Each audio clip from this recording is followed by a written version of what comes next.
Welcome to the Soul Grit Podcast. I'm Ann Taylor McNeese, and I'm a licensed marriage and family therapist. I also love Jesus, and I'm passionate about all things gospel and therapy. I created Soul Grit to be at the intersection of mental health and Christian faith. Christ followers need a place to ask questions and get answers about mental health.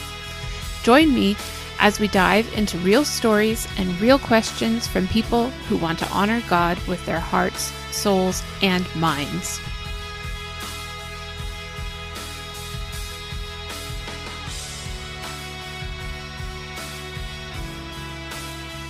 Hi, welcome back to the Soul Grit Podcast. This is Ann. I'm here today with Katie Loeffler, who is my new friend who has been working out with me and sharing some great conversations with me.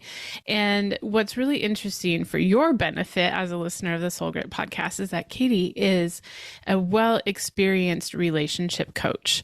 And she brings her whole life experience along with a lot of education and training into what she's doing with couples. So I'm really excited for her to be on today to talk about what's the difference between relationship coaching versus like couples therapy like I do. And when might that be a good time for you to invest in your relationship with a coach versus when do you need to go see a therapist? You've heard other episodes like this before where we've been talking about the different kinds of therapy or the different kinds of coaching and counseling and trying to figure out for you what's the best fit for what you're going through in your life right now. So I'm excited to have Katie talk about this because she's an expert in this field. So welcome, Katie.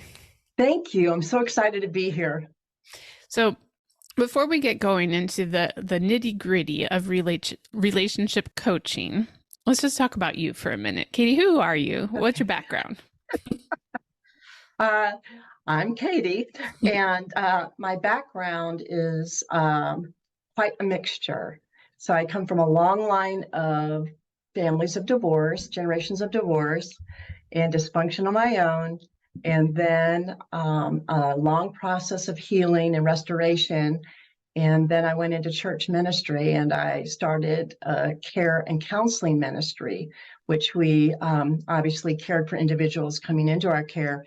And also we had therapists that also gave therapeutic care. So that's where I started to really fall in love with coaching relationships and then also knowing when to hand off. Yeah.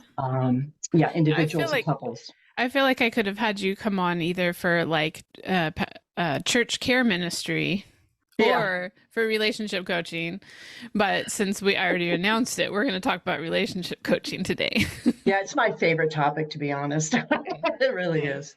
Yeah, I love it. So if somebody wants to become a relationship coach like you did, what are some of the educational or training opportunities they need to go through before they can hang their shingle? There is a certification process. There's coaching certification through the International Coaching Federation. You can look for how to do that there. Mm-hmm. What I did was I knew I was not going to become a therapist. So what I did was find the Gottman theory. I studied everything I could about that. I don't want to be a therapist, so I know enough, and then I know when to refer, right? Mm-hmm. The Sound Relationship House, I use that all the time to help couples. And so I guess it just boils down to getting really educated in communication, conflict resolution skills, personalities, all the aspects of what affects a relationship, what makes a healthy relationship, and what doesn't make a healthy relationship, mm-hmm. and how to really equip. And I love equipping people, and this is what this is about. Yeah. Yeah, I was looking on your website in preparation and I saw how many trainings you have. And I know like as a therapist, I have a certain number of continuing education units that I have to complete every 2 years to keep my license fresh and legal. Right. But you also have gone through quite a few trainings. And I think maybe during that time really narrowed your focus so that you have become an expert in this area. Well, I appreciate that. I am an avid learner, as is probably everyone listening to your podcast. So we probably all have that in common. And I'm an avid learner, and I believe that I can only serve to the ability of my character and my training. Okay. And So God helps me with my character, and I'm helping with the training. So it's a beautiful combination. It's not just relying on my past experience, though that is a wealth of wisdom. It is so important to be educated and continue to learn. That's great. Now, you mentioned the Gottman method, and I'm also trained in Gottman. I don't know if I've talked about it too much on this podcast because we haven't had a lot of episodes that have been specifically about marriage or relationships, but that would be something we could do a follow-up episode on, just talking about Gottman, because for listeners, if you don't know who that is, John Gottman and his wife Julie are the foremost researchers on the area of marriage and couple relationships. They have a whole center up in Washington at a university where they call it the Love Lab, where they've had people come in and they've studied even microfacial expressions, the way that you act in your body language, the way, just to the minute detail to figure out what makes marriage work and what predicts its failure. And so it's, if you're into kind of like the sciencey part of the field, it's a good person to know because he backs it up with a lot of research. And then Julie, his wife, comes in, and if you've ever watched a video of her, she's just masterful at coming in alongside couples and showing them how to use these interventions. So yes, we'll talk more about that on another episode. Right. So, Katie, what kind of couples come to see you? Oh, so exciting because you never know who God's going to send, or I don't. So, so I actually work with individuals and couples. So I've had a few couples that were broken up and wanted to get back together. They were not married, and so I've worked with them. Pre-married. So I love equipping pre-marrieds because if I can equip them well there, and if they're really into the process, that is going to be amazing for their marriage, the longevity of their marriage. And then also they know that they can come back for tune-ups, and that's just a way what they do with their marriage, And then I work with couples that hit the same road bumps over and over.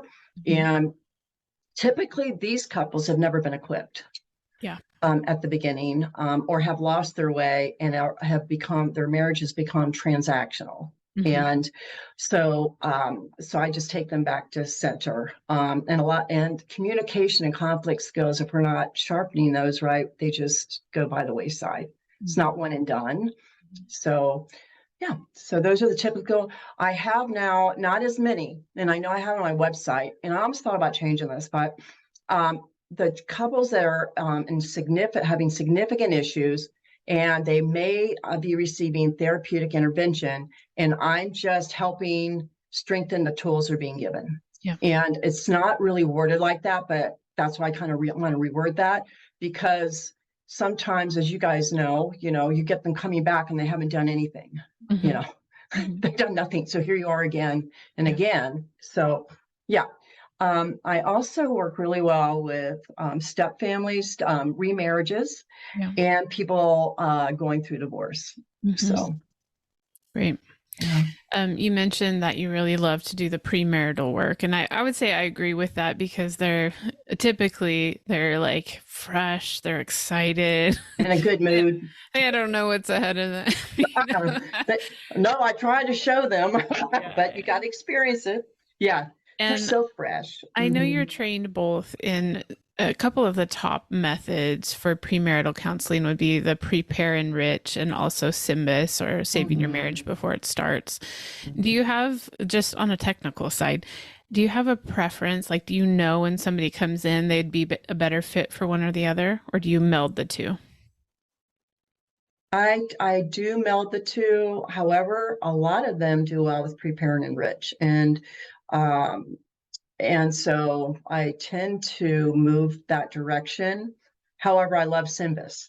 And they have, Bible study plan on YouVersion. There's a lot to back up and to reinforce. So I know that's about as clear as mud, but yeah.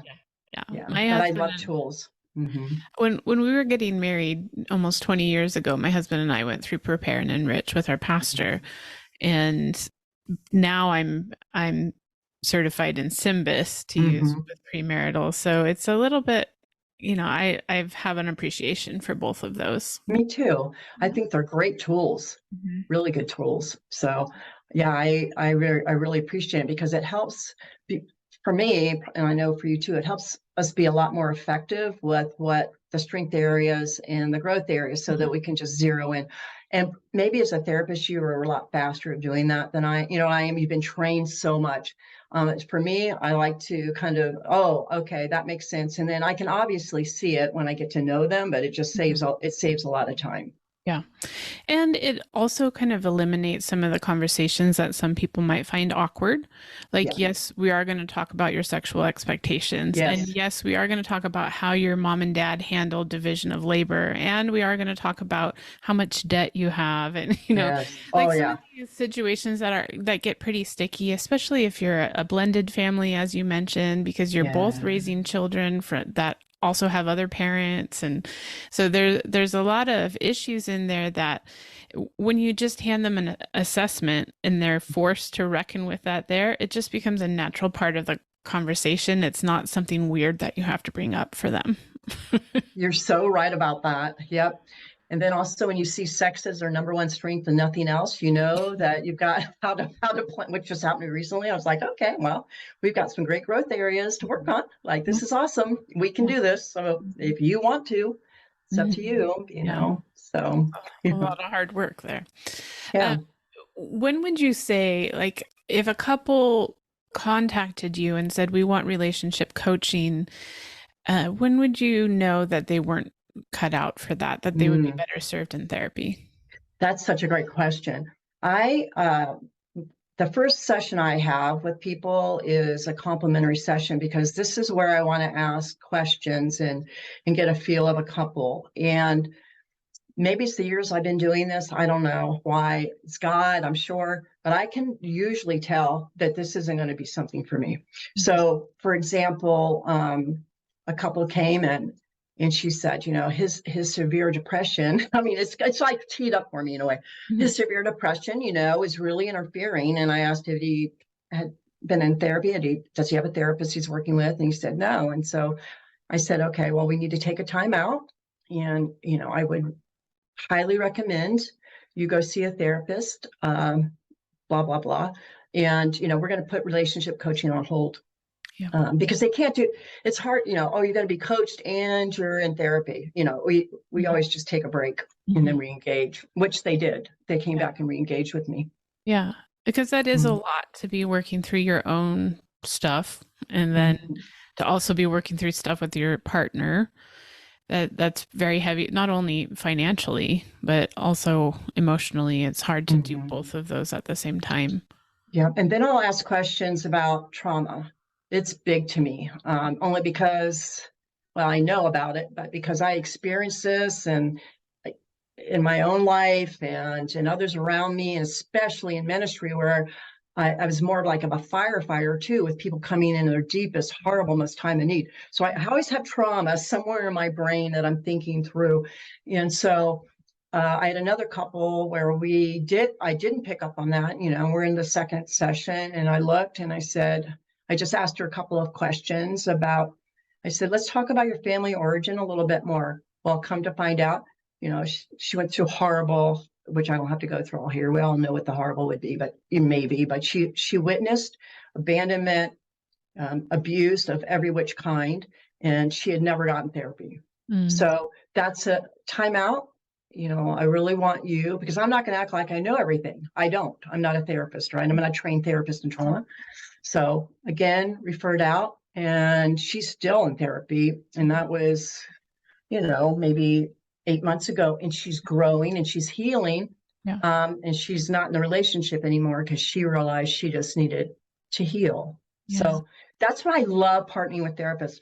And I tell you what, when I was in ministry and we had the care and counseling ministry, I honestly would have thought that God kissed me on the cheek if he had sent me you as a therapist to refer to.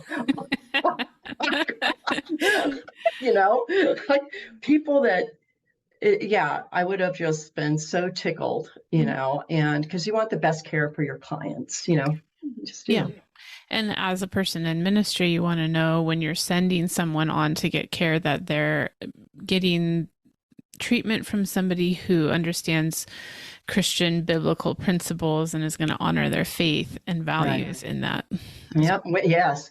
Which is another situation too, right? Is like, okay, therapists are Christian therapists, and pastors sometimes don't know that balance either. And so they sometimes will step into your role and, and then it can be a mess, but that's a whole nother one recording too. So I'm sorry. Rabbit trail, cut it out. Yeah. Rabbit trail. Yeah. If you've listened to the Soul Grit podcast for even one episode, you know my guests and I believe that when we integrate the power of God with the wisdom of modern psychology, we get supercharged healing, change, and growth in counseling. As a Christian therapist, however, I realize that there are many practitioners out there who are personally Christians but don't know how to integrate their faith into their counseling practices. That's why I created the e-course, Faith Integration for Therapists. In this premium 5-module course, therapists who love Jesus will learn everything from understanding their calling, to marketing their practices to Christians, to adapting evidence-based interventions to honor our faith. You can learn more about the online course at www.soulgritresources.com/courses and send an email to info@soulgritresources.com to receive a discount code. I'd like to talk a little bit about, even if the person is not experiencing a mental health issue or a personal trauma, when would the relationship itself need, like, somebody like me, a licensed marriage and family therapist, or another licensed therapist versus somebody that has your training and certification? Yes. So when I realized that the equipping and the time I'm spending is stalled. Mm-hmm. So, and I don't take forever to figure that out either, because I want what's best for them. I don't want to be a cog in their process. So if I see, and I love body language, and I use Zoom. I work with clients all over the country. So I love Zoom for this because I can really tell body language and certain words and stuff. So as I'm sure you understand, so without looking awkward, if I was sitting with them. So if there's a block there, then I'm referring, because these issues can go so deep, and I see it, and I hear it, especially when I'm just starting to press in, asking more questions, right, and more questions, and I just know it. It's this isn't about me; it's about them, and I have no ego. Trust me, I have no pride and ego in this, because you're messing with people's lives. Yeah. So, I don't want to harm anyone. So, yeah, you're mature enough to be able to, there's always going to be somebody else that needs help that you can be really effective in helping. So you don't have to hang on to the ones that aren't a good match for you, right? Yeah, hang on to their leg. Don't leave me. Well, and I think that comes with age and maturity, as well as just feeling secure in your calling and your abilities. Because I think early in your career, you can tend to want to try to help everybody, even if you're not equipped for that, because you just need that somehow, like you said, in your ego or in your paycheck or wherever. Right. Well, yeah. And I saw that a lot in ministry. Not so much with myself. I would say I saw that because at some point it becomes a need for people to be able to, it's a validation, right? I was always scared to death. So I tried not to do that, even though, I think there were mistakes definitely there. I should have said no to some of that and gotten significant trauma training to be able to witness the things I witnessed, just to be able to hand someone off, So, yeah. And I think that just, those experiences have, molded me, I would say, in a way of wanting to care and send people to the best people. Yeah. Katie, let's talk about some of the common things that you're seeing these days with relationships that come to see you? What are the, top issues that people are coming in with? Mm. Uh, the refusal to hear each other, Mm. not knowing. I should say that's not true. Well, refusal is, yeah. However, it's unresolved. It's the lack of conflict resolution skills, I should say, Hmm. and the easy to offend, to be offended, Mm. and the easy to assume the worst. Somehow the trust, and back to Gottman with that pillar of trust, Hmm. has taken so many hits Hmm. that they don't recognize that's kind of what's happened. Um, so I work a lot with conflict resolution. Let's get back to where we were and build trust, and they have to have the want to, Yeah. right? And so I had a recent client who said there's this, and this, and this. I said, oh, really? And I said, well, there's so much hope in that. You can't hear each other, you're arguing, you're this and that. I said, there's so much hope for your relationship. Mm. And I think that's the number one thing that I keep getting with clients is they come in feeling like there's no hope. And it may not even be, it's not a major thing. They just need some skills and equipping, Yeah. but they're willing to say there's no hope when it's just, for me, a matter of that. And so I'm passionate. I know that this will sound interesting, but I'm passionate to end divorce. Yeah. Again, having gone through all of that and seeing all the destruction, absolute destruction. And it's not just the couple, and it's the kids, and it's everyone around them. And so that's why no matter what they come with, other than, another referral, obviously, is any kind of abuse. Holy cow, I should have said that right away. Any kind of that, a referral. Yeah. But anyways, did my rabbit leave the train? Which also, as a licensed therapist, that is another consideration that we know ethically, if there is abuse going on in the relationship, that marriage therapy is not something you can move forward with. It's Right. contraindicated. So what that would mean is both individuals have to get individual therapy before they can continue to move on in the relationship. If there's domestic violence or some kind of abuse in the past and that's not currently happening anymore and the couple wants to work on it, we can work on it. But if it's currently happening, we don't work on that either. Yeah, that's best. Yeah. Yeah. Okay, so you said conflict resolution. Oh, yeah. Communication skills. I don't know if you find, I find this to be true of almost anybody that calls up for marriage counseling says, we just can't communicate. And that can mean 1,000 different people or 1,000 different things to different people. What exactly does communication mean to you? It's almost like it's a code word for we're having problems in our marriage. And so that kind of comes down at the core. But also, as you were saying, refusal to hear each other. You said a couple other things. It really, it seems like a spiritual condition or a character issue. So as a Christian relationship coach, are you working on those things as well? Yes, I am, because I can't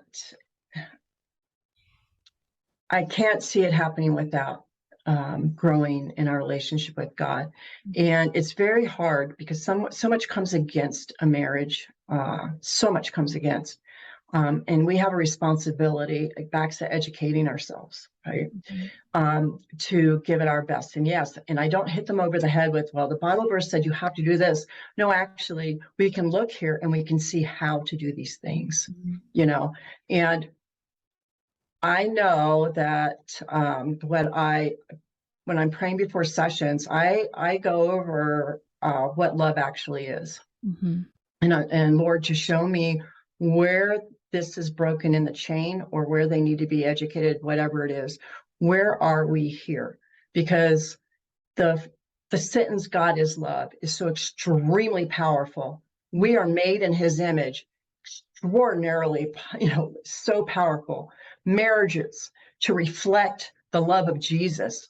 Mm-hmm. So it's also powerful, but yet so many of us were never educated on what love is and how to love properly. And it's going to be imperfect because we're imperfect human beings, and to stay committed to the process. I see people just no hope, goodbye, no hope, separate.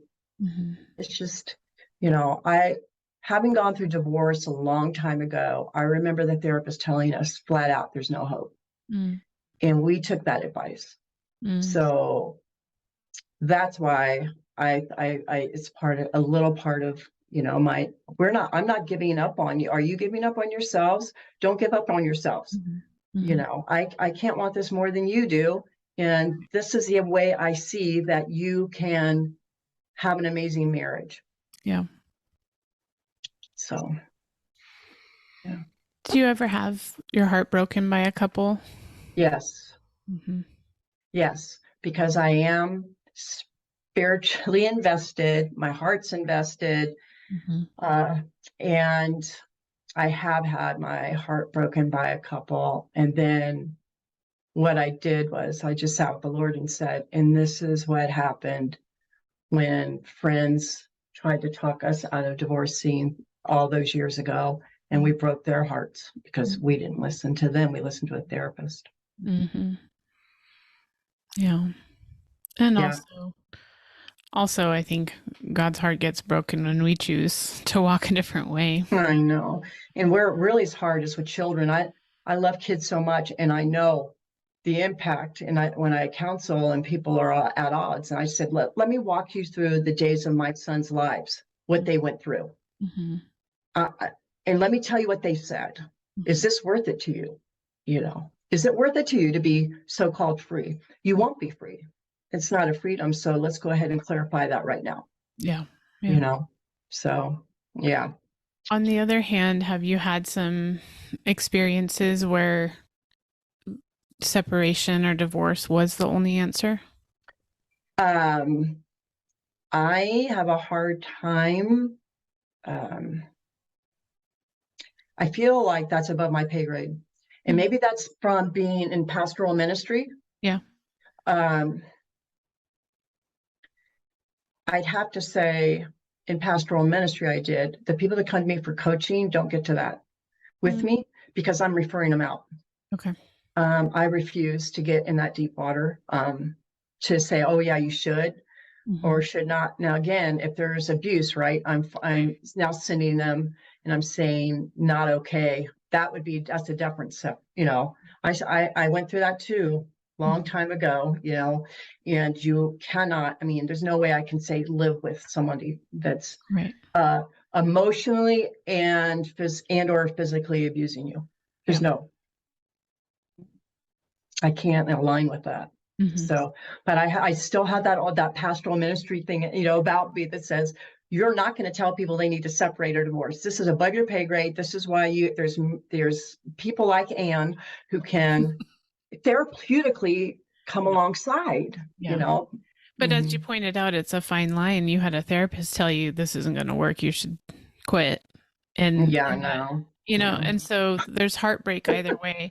I would say when it does come to me, and I have the same heart that you do, that I believe that marriage is, as Paul says, an illustration of Christ and the church. And as we get marriage better and better, we're having a better witness to that relationship that we have with Jesus. And so I really, really want it to work. Yes. Especially Christian marriage. I want it to work.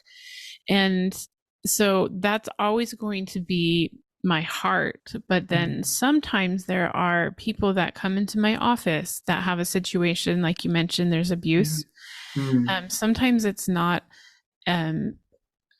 interpersonal abuse, but it might be a substance abuse or a situation where basically one partner has chosen something else. It's an infidelity of types, whereas something else has come as to be the most important thing in that other person's life, whether whether it's a disease that they have in that addiction, or if it's another person they've chosen or something like that.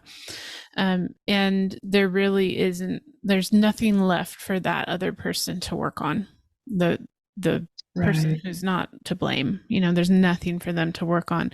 And in order to protect their sanity, their children, their financial, whatever it might be, they do have to pull away and create some legal separation, divorce, whatever it may be. And that's heartbreaking. It is.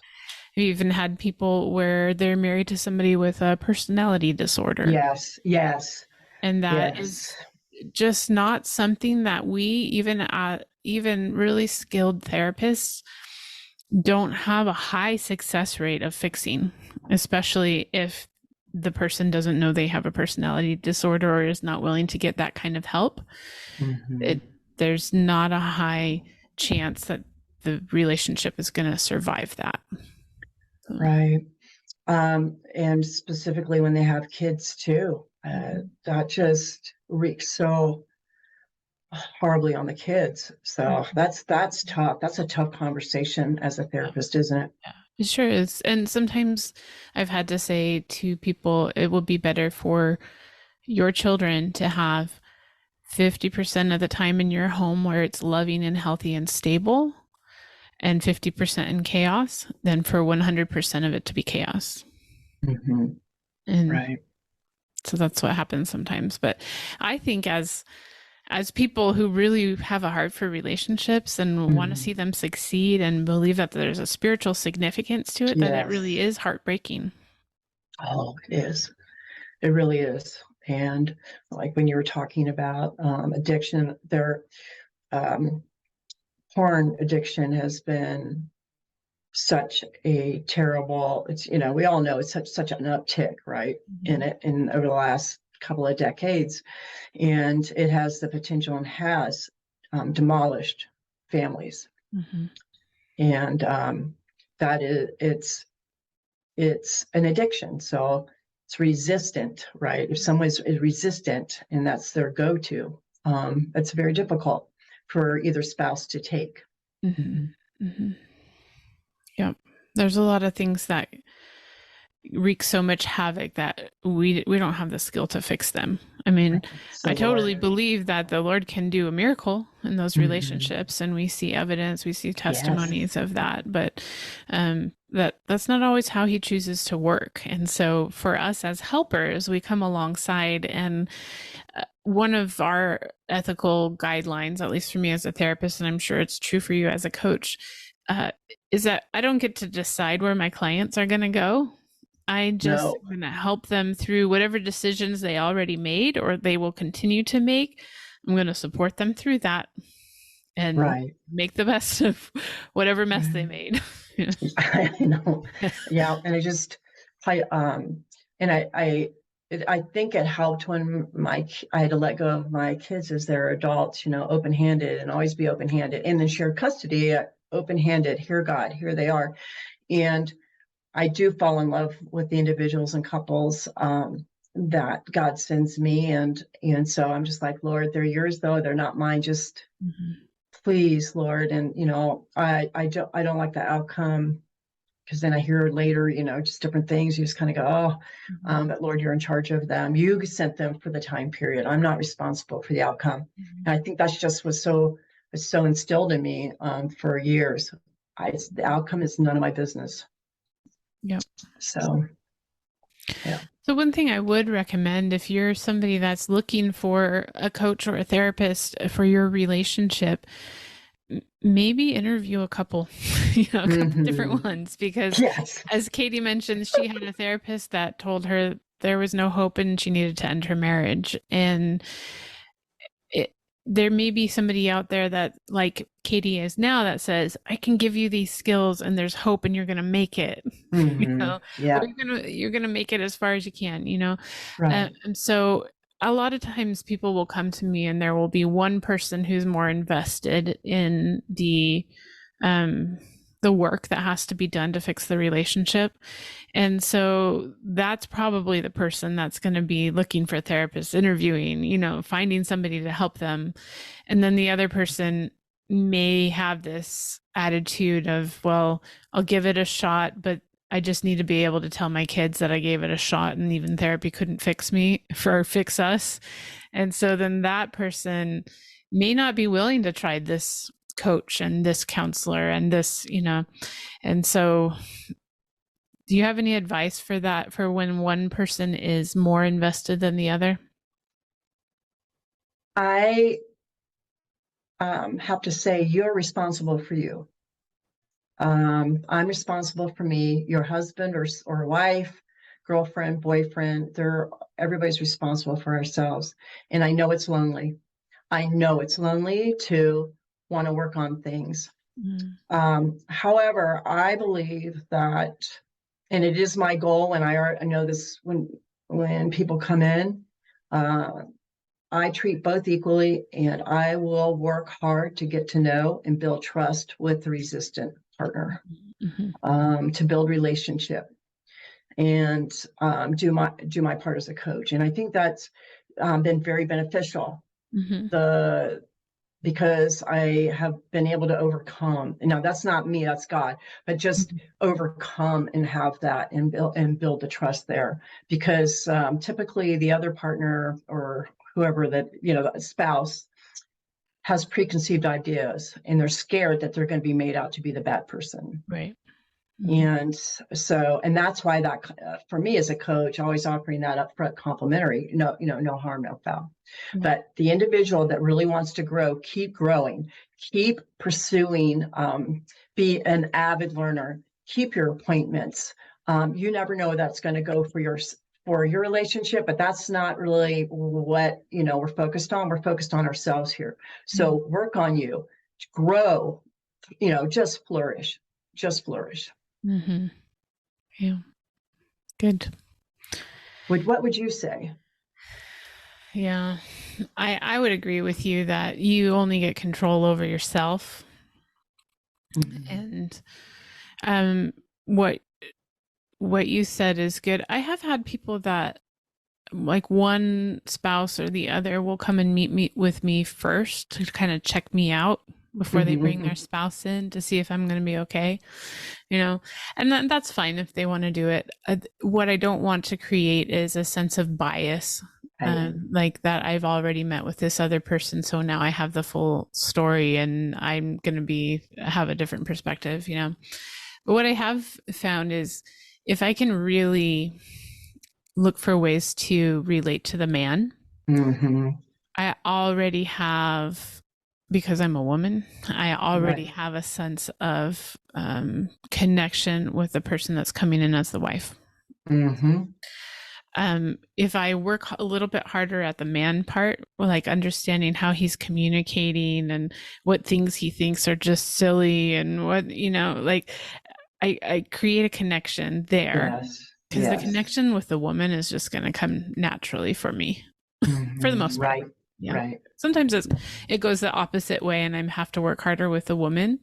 Maybe there's a little bit of skepticism there, or the person's a little bit on their guard because of previous trauma or whatever. But in general. Right. Yep. It's in premarital too. Sometimes it's challenging because another couple I had recently, I thought, I want him to run. If she doesn't change recessions, I want to just put up a sign, run, run now. And thank God she changed. She did. She did amazing. No, she did amazing. Wow. So again, it's God. Not to over spiritualize everything, but there's just no way that these things can occur that I see without him. So yeah, sometimes, and you nailed it. And thank you so much for that reminder too, based on previous trauma or whatever's going on, a woman may not trust us. She may have women issues. So yeah, I don't know. And I love, so the majority of the time, do you try just to meet with them first then? The both first? Yeah. I mean, there is the Gottman method where you're meeting individually and then together, and there's a whole, there's a script for that basically. But I do like to meet with both together, or if I'm not able to do that, I like to make sure if I've had an individual session with the woman to hear her side, I also have an individual session with the man to hear his side before I see them together, so that it's always equitable, the time between the two of them. Another reason why I wish I would have known you, back in ministry, but I can refer now. I was interviewing you again. Yes. Oh. Okay. Well, Katie, you mentioned that you're working on getting your YouTube channel set up, and I don't know exactly when this episode is going to go live and how that's going to coincide with what you're working on in your business. But do you want to tell us a little bit about what you're offering over there? Sure. My YouTube channel, as it grows, it's simply Katie Talks Love. And I'll be discussing relationship topics. And I know that sounds very, very broad. But the hope is, and the goal is, to turn it more into a podcast. So I will be interviewing people like Anne. Well, our first will be talking about trauma, because, it's always in my mind. But it'll be educational for coaching. And I'm excited about this YouTube channel. It's taken me a little while to kind of find my feet in a way with it, but I'm excited about it. And then, I have my website and all that. So firstthingsfirstcoaching.com is my website. Yeah. And we'll have all the links and everything in the show notes so people can find you easily.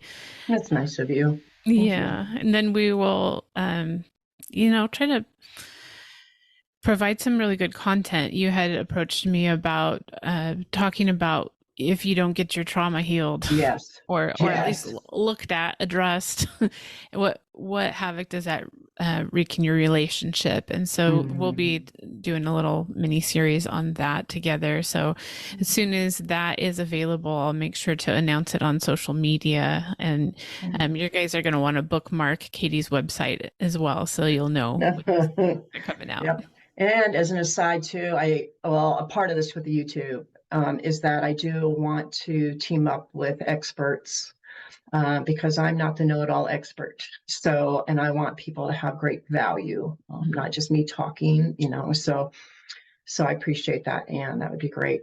Yeah. Great. So Katie, what are you doing for soul care? I'm so glad you asked. It's my favorite part of your podcast. It really is. So this is what works for me. And this goes back to Jeremiah 29:13, where God says, if you come to me with your whole heart, your entire heart. So I have communion. I sit at a table, not on my couch to get lazy, which I am. So communion, worship music, Bible, and journal. And I start on my knees at my dining room table in worship, and then take communion, and then proceed forth. This can take me anywhere from 30 minutes to an hour, and I make it happen. I don't, like I say, I don't have time, because I'll tell you what, I'm not a great coach without that time. No. So that's mine. And then so that's that. And then the second is physically. Making sure I'm exercising, because as Anne has pointed out to me, before to me, when we're talking, that's an important part of soul care. And she's so right. My brain is so much healthier when I work out. Yep. There's no doubt about it. In my relationship with my husband too. Good. Yep, I've challenged you a little bit. Katie's come to my classes on Wednesday nights, teaching in the Revelation Wellness style of really challenging your brain. Sometimes some of the things that you do with your body, it throws your brain off. We're not just doing bicep curls here. We're doing some things that require you to use some new pathways in your brain, and that is actually working to make you smarter, make you live longer, and also to open your heart to God so that he can speak to you. So it's amazing. That's a whole nother podcast too. It's amazing. I can go on and on about that. Oh yeah, it's such a gift. Amazing gift. All right. Well, thank you so much, Katie. I love talking to you. I'm going to point people towards your website. I'm already referring people to your coaching, because I just think, not all of us, as much as I believe that every person needs therapy at some point in their life, not all of us need to be in therapy all of our life. And so your relationship might need some of these things that Katie has to offer, like building your communication skills, building your conflict resolution skills, just giving you hope, that those are things that I hope that people reach out for. Oh, great. Thank you so much. The Soul Grit podcast is a production of Soul Grit Resources. You can find more at soulgritresources.com or on the socials at Soul Grit Resources. You can email me at info@soulgritresources.com.